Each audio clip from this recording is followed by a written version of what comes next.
Finally runner up ಆಗಿದ್ರ. ಸಾಕಷ್ಟು ಜನ ನಿಮ್ಮನ್ನ ಸೋಷಿಯಲ್ ಮೀಡಿಯಾದಲ್ಲಿ ಆಗಿರ್ಬೋದು, ಜಿ ಕನ್ನಡದ ಭರ್ಜರಿ ಬ್ಯಾಚುಲರ್ ಶೋ ಮೂಲಕ ಆಗಿರ್ಬೋದು, ನಿಮ್ಮನ್ನ ನೋಡೋದಕ್ಕೆ ತುದಿಗಾಲಲ್ಲಿ ವೇಟ್ ಮಾಡ್ತಿದ್ರು.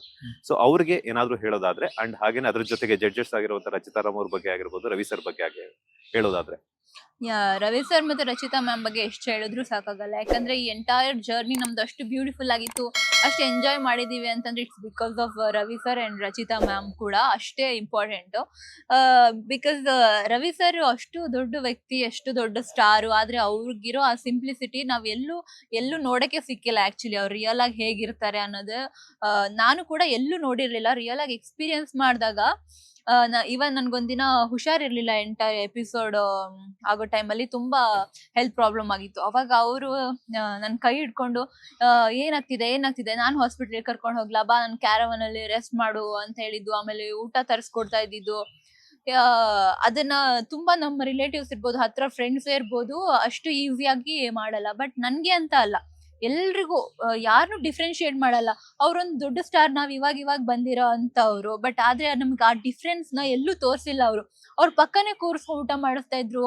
ನಮ್ ಜೊತೆನೆ ಬಂದು ನಮ್ ಸೀಟ್ಸ್ ಎಲ್ಲ ಏನಿತ್ತು ಭರ್ಜರಿ ಬ್ಯಾಚುಲರ್ಸ್ ಅಲ್ಲಿ, ಜಡ್ಜಿಂಗ್ ಮಾಡುವಾಗ ಕ್ಯಾಮ್ರಾ ಆನ್ ಆದಾಗ ಮಾತ್ರ ಅಲ್ಲಿ ಹೋಗಿ ಕೂರ್ತಾ ಇದ್ರು. ಜಡ್ಜಸ್ ಜಾಗ ಏನಿದೆ ಅಲ್ಲಿ, ಅದರ್ವೈಸ್ ನಮ್ ಜೊತೆನೆ ಇರ್ತಾ ಇದ್ರು.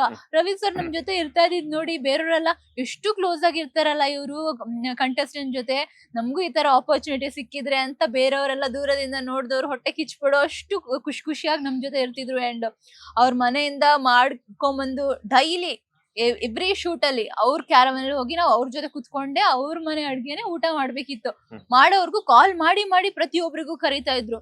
ಸೊ ಇದು ತುಂಬಾ ಸರ್ಪ್ರೈಸಿಂಗ್. ಅವರು ಇಷ್ಟು ಅಂದ್ರೆ ಜೊತೆಲಿ ಇರೋರ್ನ, ವರ್ಕ್ ಮಾಡೋರ್ನ ಇಷ್ಟು ಚೆನ್ನಾಗಿ ನೋಡ್ಕೊಳ್ತಿದ್ರು ಅಂತಂದ್ರೆ ಅದಕ್ಕೋಸ್ಕರ ಅವ್ರು ಅಷ್ಟು ಸಕ್ಸಸ್ಫುಲ್ ಆಗಿದ್ದು ಅಂಡ್ ಪ್ರಾಜೆಕ್ಟ್ಸ್ ಗಳೆಲ್ಲ ಅಷ್ಟು ಚೆನ್ನಾಗಿ ಬಂದಿದ್ದು ಅಂತ ಅನ್ಸುತ್ತೆ. ಅವಾಗಿಂದ ಇಂಡಸ್ಟ್ರಿ ನೆನ್ಸ್ಕೊಂಡ್ರೆ ಈ ಸೆಟ್ ಅಲ್ಲಿ ನಮ್ಗೆ ಇಷ್ಟು ಚೆನ್ನಾಗಿ ನೋಡ್ಕೊಳ್ತಾರೆ. ಇವನ್ ಅವ್ರದ್ದು ಓನ್ ಪ್ರಾಜೆಕ್ಟ್ ಇದ್ದಾಗ ಎಷ್ಟು ಚೆನ್ನಾಗಿ ಅವರು ಎಲ್ಲಾರು ನೋಡ್ಕೊಂಡಿರ್ಬೋದು. ಇವನ್ ಶೂಟಿಂಗ್ ಹೋಗಿದ್ದೀನಿ ನಾನು ಅವ್ರದ್ದು. ಹೊಸ ಫಿಲ್ಮ್ ಶೂಟ್ ಮಾಡ್ತಾ ಇದಾರೆ ರವಿ ಸರ್. ಅಲ್ಲಿಗೂ ಅಷ್ಟೇನೆ ಎನ್ವಿರಾನ್ಮೆಂಟ್ ಒಂಥರ ನಾವು ಶೂಟಿಂಗ್ ಮಾಡ್ತಿದೀವಿ ಅಂತ ಅನ್ಸದೇ ಇಲ್ಲ. ಎಷ್ಟು ಹೊತ್ತು ಮಾಡಿದ್ರು ಬೇರೆ ಶೂಟಿಂಗ್ ಅಂದ್ರೆ ಮನೆಗೆ ಯಾವಾಗ ಹೋಗ್ತೀವಪ್ಪ ಅಂತ ಬೆಳಗಿಂದಾನೇ ಅಳ್ತಾ ಇರ್ತೀವಿ. ರವಿ ಸರ್ ಜೊತೆ ಅಯ್ಯೋ ಮುಗ್ದೋಯ್ತಾ, ಅಯ್ಯೋ ರವಿ ಸರ್ ನೀವು ಮನೆಗೆ ಹೋಗ್ತಿದ್ದೀರಾ ಇವಾಗ ಆಚೆ. ಮತ್ತೆ ಸೀಸನ್ ಮುಗಿವಾಗ್ಲೂ ಅಷ್ಟೇ ಒಂದೇ ಬೇಜಾರು ಅಂದ್ರೆ ರವಿ ಸರ್ ನಾವೆಂಗೋ ಸಿಕ್ಬಿಡ್ತೀವಿ, ರಚಿತಾ ಮ್ಯಾಮ್ ಮತ್ತೆ ರವಿ ಸರ್ ಸಿಗಲ್ವಲ್ಲ ಅಂತ. ಇವಾಗ್ಲೂನು ಸರ್ ಯಾವಾಗ ಮೀಟ್ ಮಾಡೋದು, ಯಾವಾಗ ನಿಮ್ ಮನೆಯಿಂದ ಊಟ ಮಾಡೋದು ಅಂತ ಮೆಸೇಜ್ ಆಗ್ತಾನೆ. ಬಟ್ ಅವ್ರು ಯಾವಾಗ್ಲೂ ಅಷ್ಟೇ, ಏನೇ ಬೇಕಾದ್ರೂ ಕೇಳು, ಕಾಲ್ ಮಾಡು, ಎಲ್ಲರಿಗೂ ಹೇಳ್ತಾರೆ. ಎಲ್ಲಾ ಕಂಟೆಸ್ಟೆಂಟ್ಸ್ಗೂ ಅಷ್ಟೇ ಕ್ಲೋಸ್ ಆಗಿದ್ದಾರೆ. ಸೊ ಅದನ್ನ ಮಾತ್ರ ಮರೆಯಕ್ಕೆ ಆಗಲ್ಲ. ಒಂದು ಸ್ಟಾರ್ ಜೊತೆ ಇರೋ ಈ ಜರ್ನಿ ತುಂಬಾ beautiful, special and precious. Rachita ma'am ಕೂಡ ಅಷ್ಟೇ ಕ್ಯೂಟ್ ಆಗಿ ಮಾತಾಡ್ತಿದ್ರು. ರಕ್ಷಕ್ ಕಂಡ್ರೆ ರಚಿತಾ ಮ್ಯಾಮ್ಗೆ ತುಂಬಾ ಇಷ್ಟ ಆಗಿತ್ತು. ಅವ್ರ ಬಗ್ಗೆ, ರಚಿತಾ ಮ್ಯಾಮ್ ಬಗ್ಗೆ ರಕ್ಷಕ್ ಹೇಳ್ತಾರೆ. ಹೇಳು. ಸಿಕ್ಕಾಬಡೆ ಖುಷಿ. ಯಾಕಂದ್ರೆ ಅವರಿಬ್ರು ಇಲ್ಲಿ ಬಂದು ನಮ್ನ, ಅಂದ್ರೆ ನಾನು ಸ್ಟಾರ್ಟಿಂಗ್ ಅಲ್ಲೇ ಬಂದಾಗ ಸ್ಟೇಜ್ ಕೇಳಿದ್ದೆ, ನಾವೆಲ್ಲ ಸ್ಟೂಡೆಂಟ್ಸ್, ನಮ್ಮ ಹೆಡ್ ಮಾಸ್ಟರ್ಸ್ ಕೂತಿದ್ದಾರೆ, ಅವ್ರು ನಮ್ಗೆ ಹೇಳ್ಕೊಡ್ತಾರೆ ಅಂತ. ಫಸ್ಟ್ ಎಪಿಸೋಡ್ ಇಂದ ಇರೋದಕ್ಕೆ ಕೊನೆ ಎಪಿಸೋಡ್ ಗಂಟ ನಮ್ಗೆ ಎಷ್ಟು ಸಪೋರ್ಟ್ ಮಾಡಿದಾರೆ ಇಬ್ರು ಅಂತ ಹೇಳಿದ್ರೆ ಅದನ್ನ ಹೇಳ್ಕೊಳಕ್ ಆಗೋದಿಲ್ಲ. ರವಿ ಸರ್ ಊಟಗಳನ್ನ ಮರೆಯಲ್ಲ, ರವಿ ಸರ್ ಹಾಕಿರೋ ಹೇಳಿರುವಂತ ಮಾತುಗಳನ್ನ ಮರೆಯಕ್ಕಾಗಲ್ಲ. ಜೀವನದ ಪಾಠ ಆಗಿರ್ಬೋದು, ಕೆರಿಯರ್ ಅಲ್ಲಿ ಆಗಿರ್ಬೋದು, ನನ್ನ ಫ್ಯಾಮಿಲಿಲಿ ಆಗಿರ್ಬೋದು. ಯಾಕಂದ್ರೆ ನನ್ನ ರವಿ ಸರ್ ತುಂಬಾ ಚಿಕ್ಕ ವಯಸ್ಸಿನ ನೋಡ್ತಾರೆ. ನನ್ನ ಮನೆ ದೇವ್ರು ಅಂತ ಹೇಳ್ತೀನಿ. ನಮ್ಗೆ ಹೆಸರು ಕೊಟ್ಟಿದ್ದೆ ಅವರು ಬುಲೆಟ್ ಅಂತ. ಅಲ್ಲಿಂದ ನೋಡ್ಕೊಂಡ್ ಬಂದಿದ್ರೆ ರವಿ ಸರ್ ಅಂದ್ರೆ ಫಸ್ಟ್ ಡೇ ಸಿಕ್ತಾಗ ಏನ್ ಚೆನ್ನಾಗಿದೇನೋ ಹಂಗೆ ಹಿಂಗೆ ಅಂತ ಮಾತಾಡ್ತಿದ್ರು. ಅದಾದ್ಮೇಲೆ ಅಲ್ಲಿಂದ ಸ್ಟಾರ್ಟ್ ಆಗಿದೆ ಅಂತ ಜರ್ನಿ ತಿರ್ಗಾ ರವಿ ಸರ್ ಜೊತೆ. ತುಂಬಾ ಖುಷಿ ಇದೆ. Miss you Ravi sir. ಯಾಕಂದ್ರೆ ತಿರ್ಗಾ ನಿಮ್ ಜೊತೆ ಕೆಲಸ ಮಾಡಕ್ ಇಷ್ಟಪಡ್ತಾ ಇರ್ತೀವಿ. ರಚು ಮಾಮು ಅಷ್ಟೇ, ಅಷ್ಟು ಗೈಡ್ ಮಾಡಿದಿರಾ, ಅಷ್ಟು ಬುದ್ಧಿ ಮಾತಾಡಿದಿರಾ, ಅಷ್ಟು ಪರ್ಸನಲ್ ಆಗಿ ಎಲ್ಲ ಮಾತಾಡಿದಿರಾ ನೀವು. ಅಂದ್ರೆ ನಮ್ಗೇನೇ ಪ್ರಾಬ್ಲಮ್ಸ್ ಆದ್ರೂ, ನಾವ್ ಎಷ್ಟೇ ಸೈಲೆಂಟ್ ಆದ್ರೂ ಕರೆದ್ಬಿಟ್ಟು ಏನಾಯ್ತು ಎತ್ತ ಹಿಂಗೆಲ್ಲ ಅಂದ್ರೆ ಪ್ರತಿಯೊಂದು ತಿಳ್ಕೊಳ್ಳೋರು. ಅಲ್ಲೇನೋ ಪ್ರಾಬ್ಲಮ್ ಆಗಿದೆ ಅಂತ ಹೇಳಿ ಅದನ್ನ ಸಾಲ್ವ್ ಮಾಡಕ್ಕೆ ಟ್ರೈ ಮಾಡೋರು. ಅದಾದ್ಮೇಲೆ ನಮ್ಗೆ ಹೊಟ್ಟೆ ಹಸಿ ಅಂದಾಗ ಅಂದ್ರೆ ಕ್ಯಾಶುವಲ್ ಆಗಿ ಸೆಟ್ ಬಿಟ್ಟುನು ಅವ್ರು ಹೇಳೋರು, ನೀವು ಮನೇಲಿದ್ರು ಪರವಾಗಿಲ್ಲ, ನನಗೆ ಫೋನ್ ಮಾಡಿ, ನಿಮ್ಗೆ ಏನಾದ್ರು ಬೇಕಾ ನಾನ್ ಕಳ್ಸಿಕೊಡ್ತೀನಿ ನಿಮ್ ಮನೆಗೆ ಅಂತ. ಅಷ್ಟು ಸಕಾಲ ಅಂದ್ರೆ ಒಂದ್ ಲೆಜೆಂಡ್ ಜೊತೆ ನಾವ್ ಇವತ್ತು ಇಲ್ಲಿ ಇದೀವಿ ಅಂತ ಹೇಳಿದ್ರೆ ಅವತ್ತು ಅಂದ್ರೆ ಇವತ್ತು ನಾವ್ ಕ್ಯಾಶುವಲ್ ಆಗಿ ಹೇಳ್ತಾ ಇರ್ತೀವಿ. ನಾವೆಲ್ಲ ನಮ್ಗೆ ಅಂದ್ರೆ ದೊಡ್ಡವ್ರನ್ನ ನೋಡೋಕ್ಕಾಗಿಲ್ಲ, ರಾಜ್ಕುಮಾರ್ ಸರ್ನ ನೋಡೋಕ್ಕಾಗಿಲ್ಲ, ಆಮೇಲೆ ಶಂಕರನಾಗ್ ಸರ್ನ ನೋಡೋಕ್ಕಾಗಿಲ್ಲ, ಅಂಬರೀಷ್ ನೋಡೋಕ್ಕಾಗಿಲ್ಲ ಅಂತ. ಅದೇ ಸಾಲಲ್ಲಿ ಇವತ್ತು ನಾವು ರವಿ ಸರ್ನ ನೋಡ್ತಾ ಇದೀವಿ. ನಾವು ಅವ್ರ ಜೊತೆ ಟೈಮ್ ಸ್ಪೆಂಡ್ ಮಾಡಿದೀವಿ, ಒಂದು ಶೋ ಮಾಡಿದೀವಿ, ಒಂದು ಕೆಲಸ ಮಾಡಿದೀವಿ ಅಂತ ಹೇಳ್ಕೊಳಕ್ಕೆ ಸಿಕ್ಕಾಪಟ್ಟೆ ಹೆಮ್ಮೆ ಆಗುತ್ತೆ, ಸಿಕ್ಕಾಪಟ್ಟೆ ಖುಷಿ ಆಗುತ್ತೆ. ಹಾಗೂ Rachu ma'am, we all miss you, we all love you. ತುಂಬಾ ನಿಮ್ಮ ಮಾತುಗಳು, ನಾವು ಹಾಕೊಂಬಂದ ಕಾಸ್ಟ್ಯೂಮ್ಸ್, ನಮ್ಮಿಬ್ರ ಬಗ್ಗೆ ನೀವು ಕೊಟ್ಟಿರೋ ಒಂದು ಕಾಂಪ್ಲಿಮೆಂಟ್ಸ್, ಅದೆಲ್ಲ ಇವತ್ತಿಗೂ ತಲೆಯಲ್ಲಿದೆ. ಅದನ್ನ ನಿಜವಾಗ್ಲೂ ನಮ್ಮ ಲೈಫಲ್ಲಿ ಆಗಿರ್ಬೋದು, ನಾವು ಮಾಡೋ ಕೆಲ್ಸಗಳಲ್ಲಿ ಆಗಿರ್ಬೋದು, ಯಾವತ್ತೂ ಬಿಡಲ್ಲ. ನಾವು ಅದನ್ನ ಇಂಪ್ಲಿಮೆಂಟ್ ಮಾಡ್ಕೊಂಡು ಹೋಗ್ತಾ ಇರ್ತೇವೆ ನಮ್ಮ ಜೀವನದಲ್ಲಿ. ಥ್ಯಾಂಕ್ ಯು ಸೋ ಮಚ್ ಎಲ್ರಿಗೂ, ಎಲ್ಲ ಟ್ರೋಲ್ ಪೇಜಸ್ಗೆ, ಎಲ್ಲ ಚಾನಲ್, ಇಡೀ ತಂಡಕ್ಕೆ thank you Ramola. Thank you. ಶ್ರಮಲ್ ಅವ್ರ ಒಂದು ಸ್ಮಾಲ್ ಕ್ವಶನ್ ಇದೆ, ಏನಂತಂದ್ರೆ ರಕ್ಷಕ್ ಅವ್ರಿಗೆ ಅವ್ರ ಅಪ್ಪನ ಸಮಾಧಿ ಹತ್ರ ನೀವು ಹೋಗಿ ಸರ್ಪ್ರೈಸ್ ಕೊಡ್ಬೇಕು ಅಂತ ಆ ಥಾಟ್ ಏನಕ್ಕೆ ಬಂತು ನಿಮ್ಗೆ? ನಾನು ಆ ಟೈಮಲ್ಲಿ ಇಲ್ಲೇ ಇದ್ದಿದ್ರೆ ಅವನು ಸರ್ಪ್ರೈಸ್ ಮಾಡಿದಾಗ ನಾನು ತುಂಬಾ ಖುಷಿಯಿಂದ ಅಕ್ಸೆಪ್ಟ್ ಮಾಡಿದ್ದೆ.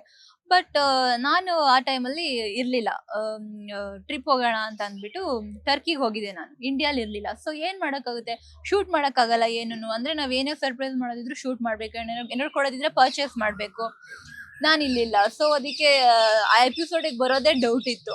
ಬಟ್ ಆದ್ರೂ ಏನಾದ್ರು ಮಾಡೋಣ, ಹೋಗಿರೋ ಜಾಗದಿಂದಾನೇ ಏನಾದ್ರು ಮಾಡಕ್ಕಾಗುತ್ತಾ ಅಂತ ಚಾನಲ್ ಅವ್ರ ಜೊತೆ ನಾನು ಡಿಸ್ಕಸ್ ಮಾಡಿ, ಸೊ ಅಲ್ಲಿ ತುಂಬಾ ಸ್ನೋಫಾಲ್ ಆಗ್ತಾ ಇತ್ತು ಆ ಟೈಮಲ್ಲಿ. ಆಚೆ ಬರಕ್ಕೆ ಆಗ್ತಾ ಇರ್ಲಿಲ್ಲ, ಕಾಲಿಡಕ್ಕೆ ಆಗ್ತಾ ಇರ್ಲಿಲ್ಲ. ಫ್ರೀಸ್ ಆಗಿ ಅಲ್ಲೇ ಕಲ್ತರ ನಾನು ಶಿಲೆ ಮಾಡೋಕ್ ಹೋಗಿ ನಾನೇ ಕಲ್ಲಾಗ್ಬಿಡ್ತಿದ್ದೆ, ಹಂಗಿತ್ತು ಅಲ್ಲಿ.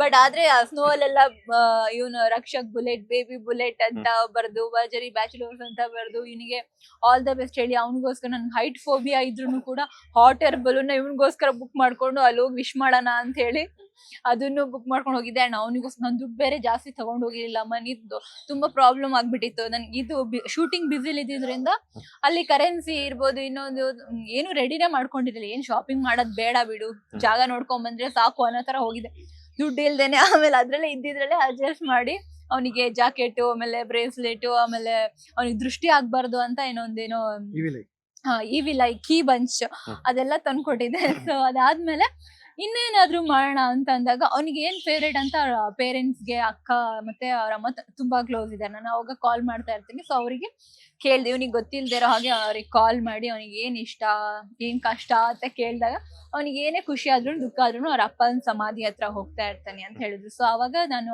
ಚಾನಲ್ ಜೊತೆ ಡಿಸ್ಕಸ್ ಮಾಡಿ ಏನ್ ಮಾಡ್ಬೋದು ಅಂತ ಪ್ಲಾನ್ ಮಾಡಿ, ನಾನು ಕೂಡ ಸ್ಮಶಾನಕ್ಕೆ ಹೋಗೋ ಪ್ಲಾನ್ ನನಗೂ ಇಲ್ಲ.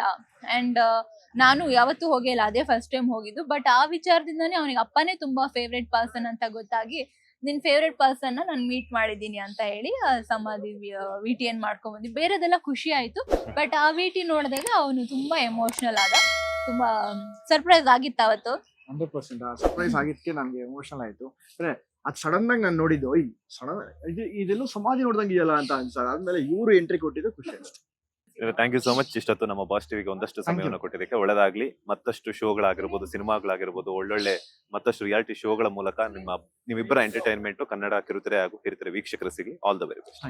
Thank you. ಲೇಟೆಸ್ಟ್ ಹಾಗೂ ಇಂಟ್ರೆಸ್ಟಿಂಗ್ ಸುದ್ದಿಗಳಿಗಾಗಿ ಬಾಸ್ ಟಿವಿ ಕನ್ನಡ ಚಾನೆಲ್ನ ಸಬ್ಸ್ಕ್ರೈಬ್ ಮಾಡಿ. ಹಾಗೆಯೇ ಬೆಲ್ ಐಕಾನ್ ಪ್ರೆಸ್ ಮಾಡಿ. ಇದರ ಜೊತೆಗೆ ಫೇಸ್ಬುಕ್, ಇನ್ಸ್ಟಾಗ್ರಾಮ್, ಎಕ್ಸ್ ನಲ್ಲೂ ಮಿಸ್ ಮಾಡದೆ ಫಾಲೋ ಮಾಡಿ.